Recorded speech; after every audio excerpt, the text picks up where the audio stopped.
أشهد أن لا إله إلا الله.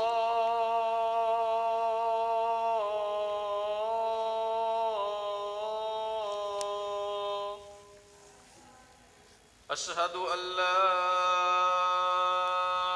إله إلا الله.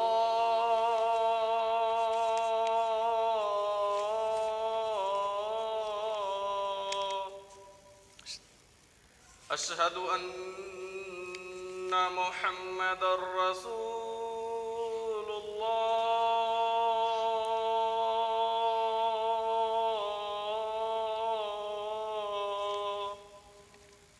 أشهد أن محمدًا رسول الله.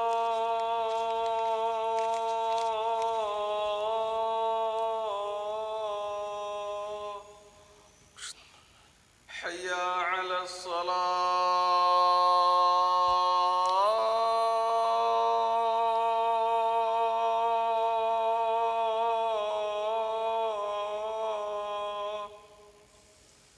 حي على الصلاة.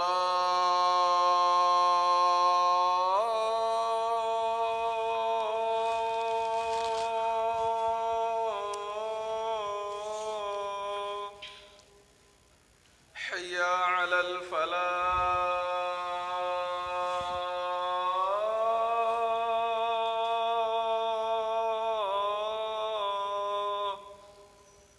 حي على الفلاح.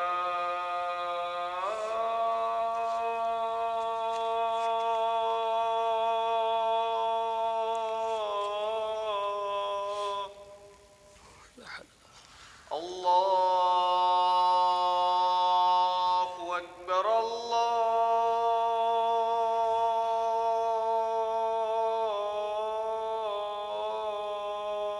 أكبر. لا إله إلا الله.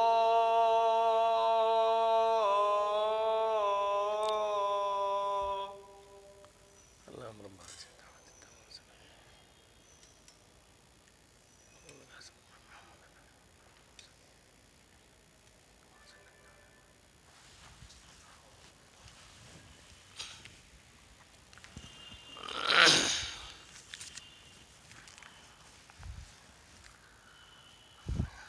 بسم الله. إن الحمد لله نحمده ونستعينه ونستغفره ونعوذ بالله من شرور أنفسنا ومن سيئات أعمالنا. من يهده الله فلا مضل له ومن يضلل فلا هادي له. وأشهد أن لا إله إلا الله وحده لا شريك له. وأشهد أن محمدًا عبده ورسوله. أما بعد فإن خير الحديث كتاب الله وخير الهدي هدي محمد صلى الله عليه وسلم. وشر الأمور محدثاتها وكل محدثة بدعة وكل بدعة ضلالة وكل ضلالة في النار. أعوذ بالله من الشيطان الرجيم. بسم الله الرحمن الرحيم. سبحان الذي يسرى بعبده ليلا من المسجد الحرام إلى المسجد الأقصى الذي باركنا حوله لنريه من آياتنا إنه هو السميع البصير.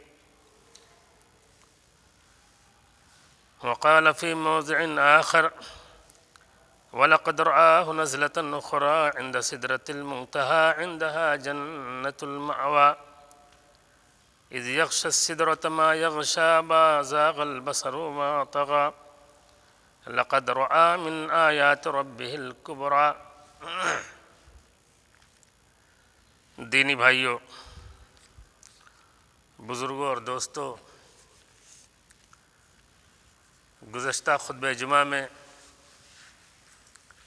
اسراء اور معراج کے تعلق سے کچھ ضروری باتیں آپ حضرات کے سامنے رکھی گئی تھیں،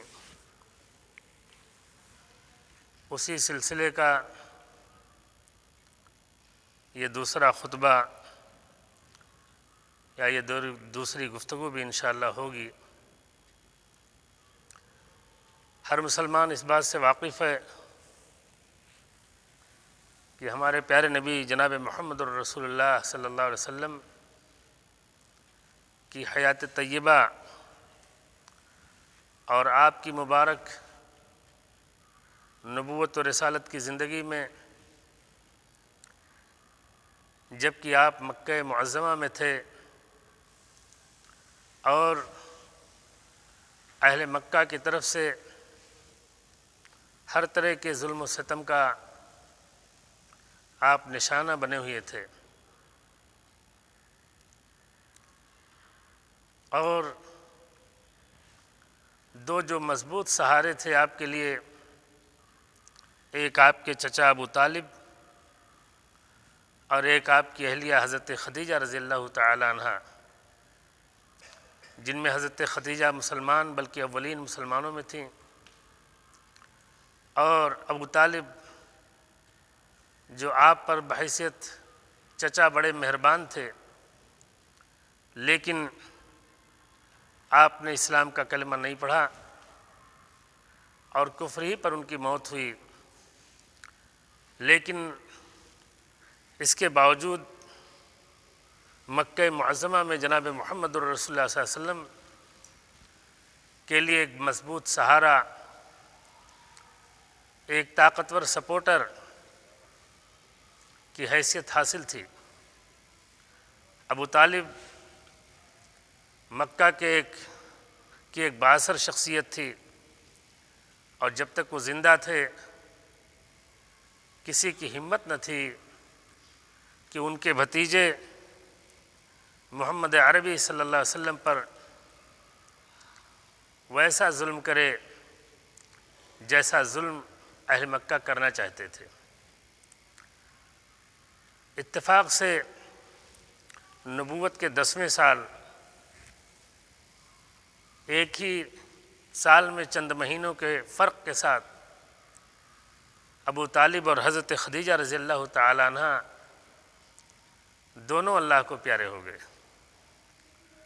خدیجہ کا بھی انتقال ہو گیا، ابو طالب بھی فوت ہو گئے۔ اب جو ایک داخلی سہارا کہ پیارے رسول صلی اللہ علیہ وسلم میدان دعوت سے واپس گھر لوٹتے تو ایک غمگسار بیوی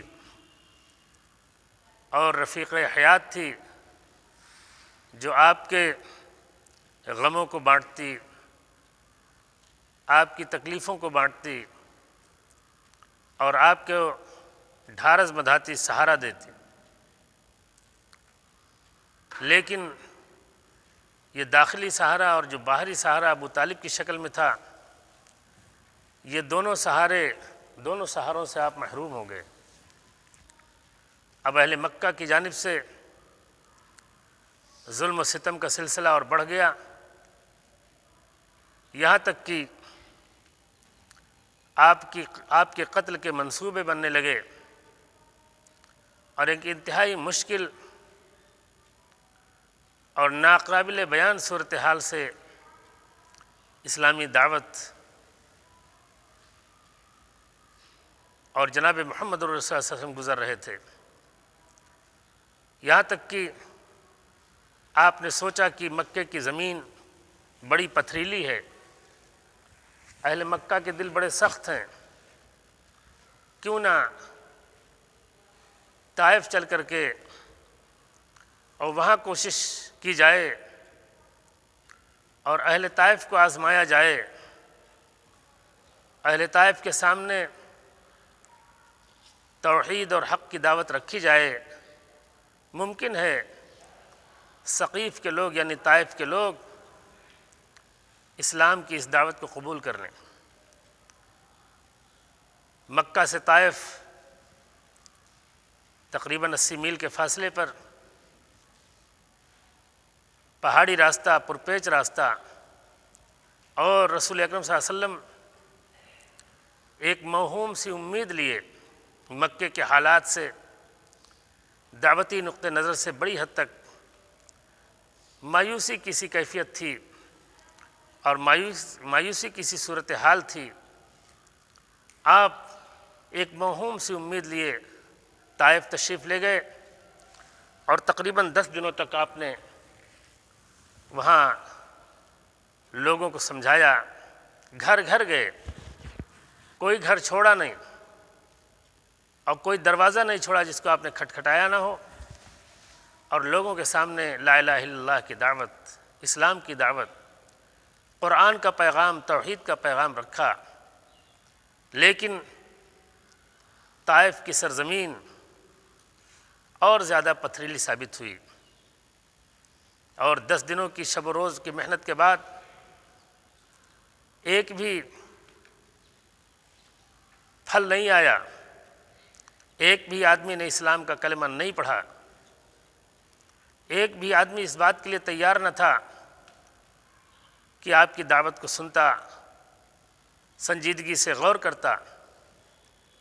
بالآخر طائف والوں نے آپ کو نکال دیا اور حکم دیا کہ ہمارے شہر سے، ہماری بستی سے نکل جاؤ، اور اپنے لوڈوں، اوباشوں، لفنگوں کو آپ کے پیچھے لگا دیا۔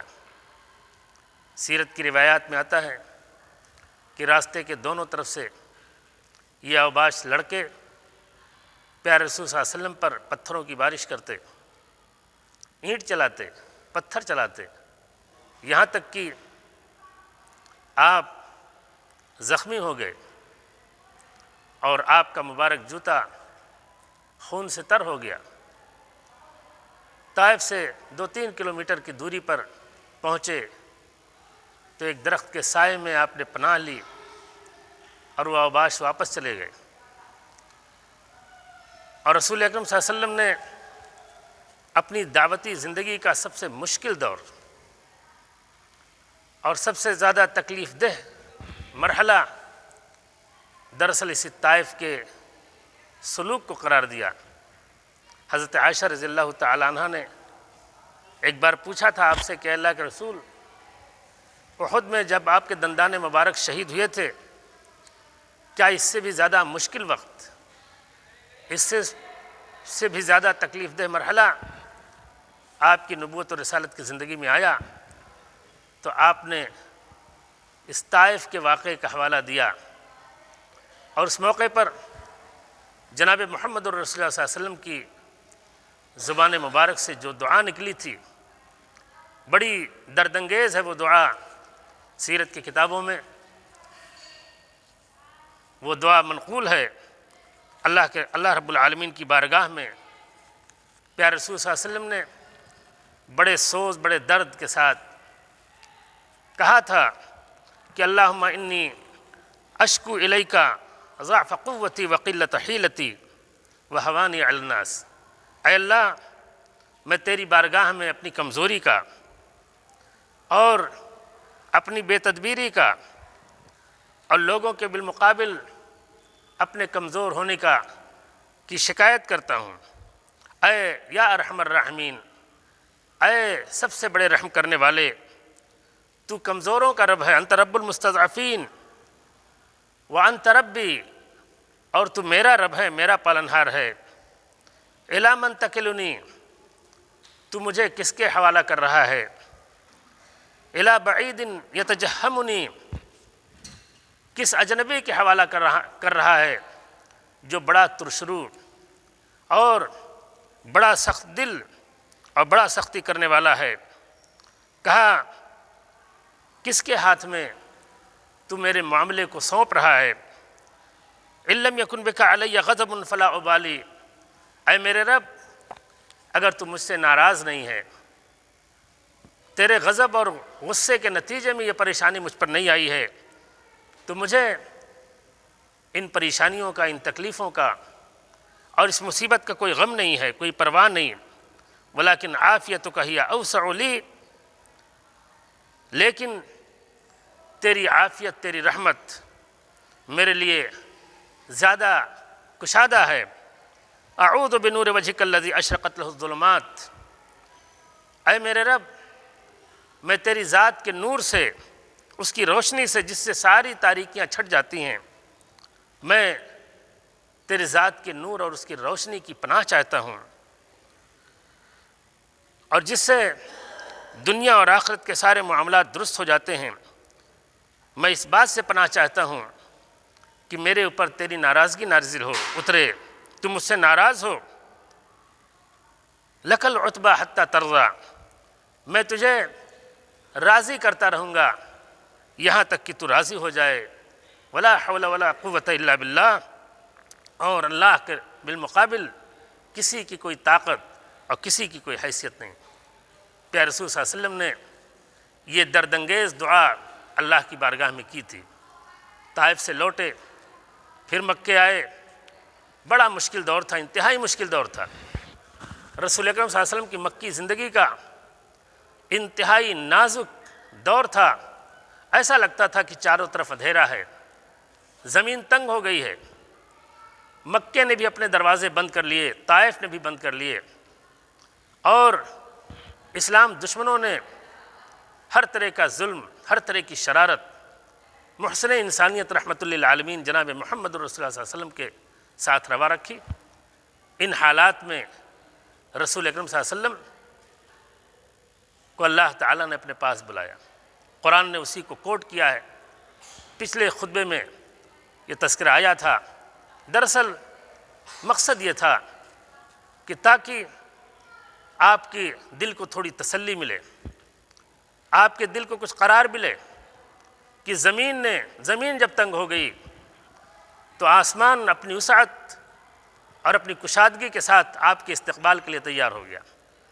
پیارے رسول صلی اللہ علیہ وسلم نے کو اللہ تعالیٰ نے سفر کرایا مکے سے بیت المقدس، اور بیت المقدس سے اللہ تعالیٰ نے اپنے پاس بلایا، جنت اور جہنم دکھایا، اور اللہ تعالیٰ نے کچھ تحفے تحائف کے ساتھ آپ کو واپس بھیجا۔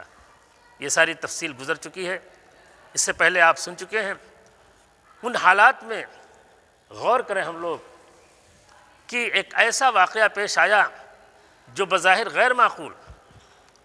وہ زمانہ ہوائی جہاز کا نہیں تھا، وہ زمانہ ٹرین کا نہیں تھا، اور یہ ٹیکنالوجی اس دور میں نہیں تھی۔ اس دور میں سفر یا تو انسان پیدل کرتا تھا یا گھوڑے، خچر، اونٹنی سے کرتا تھا، اور کوئی راستہ نہیں تھا۔ لیکن چند گھنٹوں میں پیارے رسول صلی اللہ علیہ وسلم مکے سے بیت المقدس، اور بیت المقدس سے آپ زمین سے آسمان پہ گئے۔ تاریخ کا طویل ترین سفر، سب سے لمبا سفر پوری انسانی تاریخ میں، اور سب سے زیادہ سرعت کے ساتھ اور تیزی کے ساتھ، برق رفتاری کے ساتھ، تیز رفتاری کے ساتھ اگر کسی نے کیا ہے اور کوئی سفر ہوا ہے تو ہمارے پیارے نبی جناب محمد رسول اللہ صلی اللہ علیہ وسلم کا سفر معراج ہوا ہے۔ اس سے زیادہ تیز رفتاری کے ساتھ، برق رفتاری کے ساتھ، کہ تھوڑے سے ٹائم میں، چند گھنٹوں میں مکے سے آپ فلسطین پہنچ گئے، اور فلسطین سے زمین سے آسمان پہ چلے گئے، اور ساتواں آسمان کی سیر کی، اور ساتویں آسمان پر سدرۃ المنتہا، جو دراصل مخلوق کی انتہا وہیں پہ ہے، اس سے اوپر کسی کی ہمت نہیں ہے، کسی کے لیے روا نہیں۔ حتیٰ کہ جبریل، انہوں نے بھی کہہ دیا کہ اب اس سے آگے میں نہیں جا سکتا، اگر میں آگے گیا تو میں جل جاؤں گا، میرے پر جل جائیں گے۔ اور اللہ کے رسول صلی اللہ علیہ وسلم کو اللہ تعالیٰ نے اکیلے بلایا، جنت کی سیر کرائی، جہنم کی سیر کرائی، بہت سارے مختلف قسم کے گنہگاروں کا آپ نے مشاہدہ کیا۔ ان گنہگاروں میں ایسے بے عمل مقررین اور ایسے بد عمل خطبہ جو لوگوں کو تو اچھی باتیں سناتے ہیں، سکھاتے ہیں، لیکن خود اس پر عمل نہیں کرتے، ان کو بھی دکھایا گیا۔ غیبت کرنے والے، بدکاری کرنے والے، سود خور، اس طرح سے مختلف قسم کے گنہگار حالت عذاب میں آپ کو دکھائے گئے، اور فجر سے پہلے آپ واپس مکہ پہنچ گئے۔ ان حالات میں آج کے دور کا انسان ہوتا، عام انسان ہوتا، تو سوچا ویسے اتنی مشکلات، اتنی مخالفت ہو رہی ہے، یہ عقل میں نہ آنے والی بات اگر میں بتاؤں گا اہل مکہ سے تو یہ ہمارا مذاق اڑائیں گے، اور ان کو گویا میں ایک ہتھیار دے دوں گا اپنی تکذیب کا۔ لیکن آپ نے پرواہ نہیں کی اس کی۔ آپ نے صبح کو اہل مکہ سے کہا کہ میں رات گیا تھا بیت المقدس اور پھر ساتوں آسمان کی سیر کی اور فجر سے پہلے لوٹ کے آ گیا۔ اہل مکہ نے اس کو تکذیب کا، استہزاء کا، طنز و تعریض کا کہ ہتھیار کے طور پر استعمال کیا۔ حضرت ابوبکر صدیق رضی اللہ تعالیٰ عنہ جو اولین مسلمانوں میں تھے، ان کے پاس ابو جہل وغیرہ بہت ہی خوش ہو کر کے آئے کہ اب ابو بکر صدیق کا موقف کیا ہوتا ہے، ان کا رویہ کیا ہوتا ہے، اور آ کے پوچھا کہ ارے بھائی ابو بکر، تمہارا یہ ساتھی جانتے ہو کیا کہہ رہا ہے؟ پوچھا کیا کہہ رہا ہے؟ کہا وہ کہہ رہے ہیں کہ میں عشاء کے بعد یہاں سے بیت المقدس گیا اور وہاں سے پھر زمین سے آسمان پہ گیا، ساتوں آسمان پہ گیا، جنت جہنم دیکھا، سدرۃ المنتہا تک گیا، بیت معمور دیکھا، حضرت ابراہیم سے ملاقات کی، فلاں سے کی، اور واپس بھی آ گئے۔ تو یہ عقل میں آنے والی بات ہے؟ کس سواری سے گئے اور کون سی سواری ہے، کون سی گاڑی ہے جو چند گھنٹوں میں اتنی ساری مسافت طے کرا دے؟ قربان جائیے حضرت ابوبکر صدیق رضی اللہ تعالیٰ عنہ کے ایمان پر۔ کہا لئن کان قال ذلک لقد صدق، اگر محمد عربی صلی اللہ علیہ وسلم کی زبان مبارک سے یہ بات نکلی ہے، اور اگر تم یہ سچ کہہ رہے ہو کہ آپ نے یہ خبر دی ہے، تو پھر اس میں جھٹلانے کی، شبہ کرنے کی کوئی ضرورت نہیں۔ تعجب میں پڑ گئے مشرکین مکہ، ابو جہل، ابو لہب، کہنے لگے ابا تصدقہ انہ ذهب الليلة الى بیت المقدس وجاء قبل ان يصبح، کہا تم اس کو بھی صحیح مانتے ہو کہ رات میں ایک آدمی یہاں سے مکہ سے بیت المقدس جائے، فلسطین جائے اور واپس بھی آ جائے؟ کہا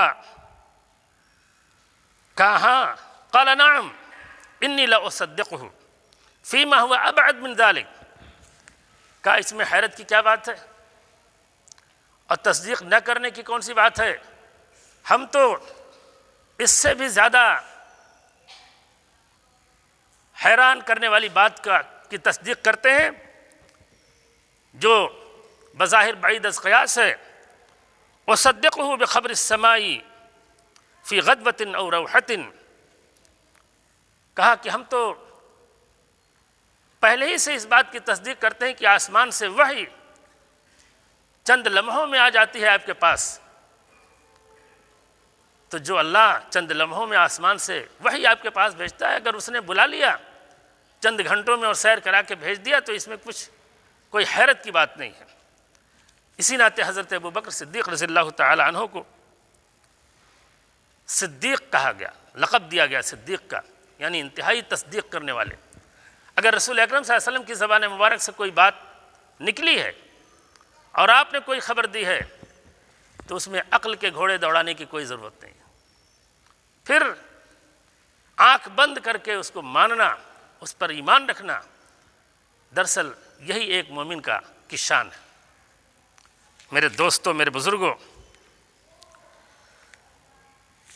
یہ اسراء اور معراج کا یہ سفر دراصل اسی لیے کرایا تھا تاکہ اللہ تعالیٰ اپنی کچھ نشانیاں دکھلا دے اور آپ کا ایمان، اطمینان اور یقین کے سانچے میں ڈھل جائے۔ آپ مشاہدہ کر لیں، قرآن نے کہا ہے کہ لِنُرِيَهُ مِنْ آیاتنا، سبحان الذي اسرى بعبده ليلا من المسجد الحرام الى المسجد الاقصى الذي باركنا حوله لنريه من آیاتنا۔ ہم نے جو یہ رات میں سفر کرایا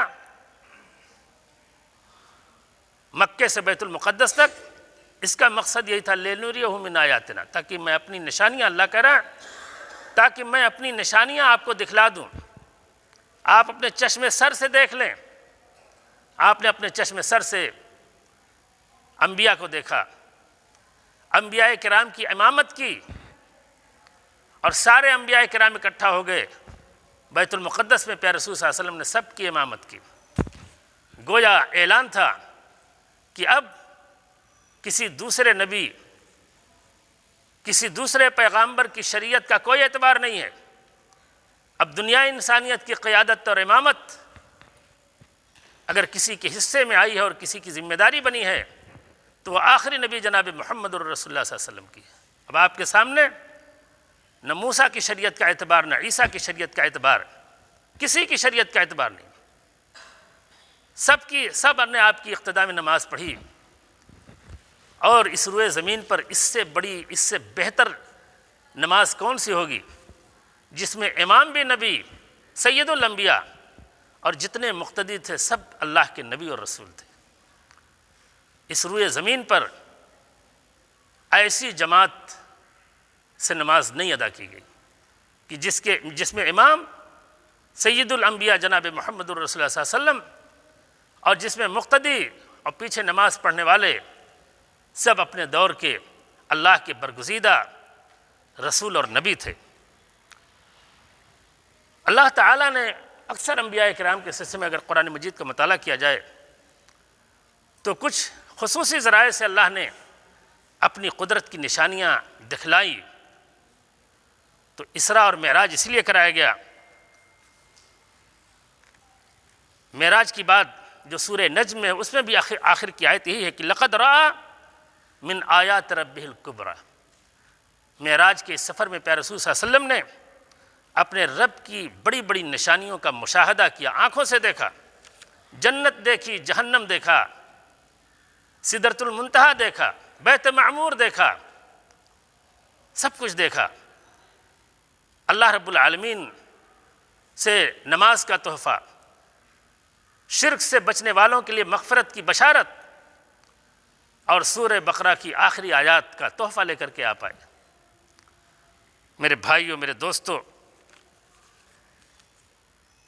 اسی رجب کے مہینے میں راجح قول کی بنیاد پر قاضی سلیمان منصور پوری رحمۃ اللہ علیہ، جو انتہائی مستند سیرت نگار ہیں بر صغیر کے، اور جن کی تاریخ کا اعتبار عالم عرب کے بھی محققین، مورخین اور سیرت نگار کرتے ہیں، ان کی بھی تحقیق یہی ہے کہ 27 رجب کو رسول اکرم صلی اللہ علیہ وسلم نے کو اسراء اور معراج کا واقعہ پیش آیا۔ اس موقع پر ہمیں وہ کام کرنا چاہیے جو اللہ کے رسول صلی اللہ علیہ وسلم نے خود کیا ہو یا کرنے کا اشارہ دیا ہو۔ ہمیں اپنی طرف سے یہ نہیں کہ ہم قمقمے لگا لیں، روشنی سے اپنے گھر کو سجائیں، اپنے محلے کو سجائیں، پٹاخے داغیں، قبرستان میں چراغاں کریں، یہ ساری کی ساری چیزیں انتہائی غلط ہیں، اور معراج کے اصل پیغام سے اس کا کوئی تعلق نہیں ہے، اس سے ہٹ کر ہے، اس کے منافی ہے۔ اگر کوئی پیغام ہے تو پیغام اس بات کا ہے کہ اب اس دنیا کی، دنیا انسانیت کی رہنمائی کی ذمہ داری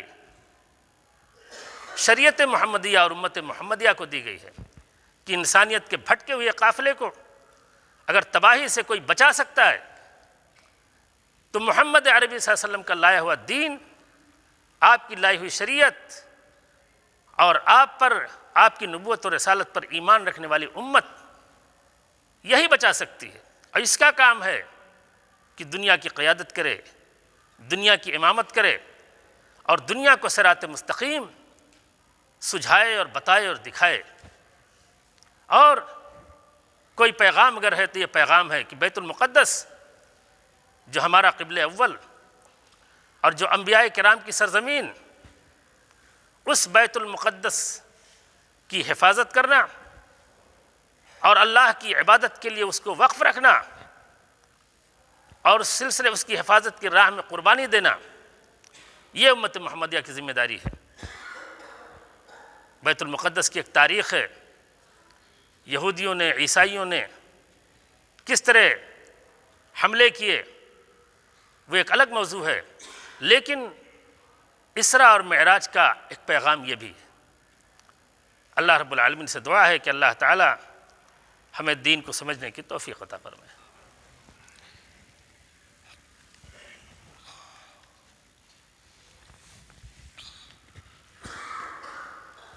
الحمد للہ نحمده ونستعینه ونستغفره ونعوذ باللہ من شرور انفسنا ومن سیئات اعمالنا من يهده الله فلا مضل له ومن يضلل فلا هادي له واشهد ان لا اله الا الله وحده لا شريك له واشهد ان محمدا عبده ورسوله اما بعد فان خير الحديث كتاب الله وخير الهدي هدي محمد صلى الله عليه وسلم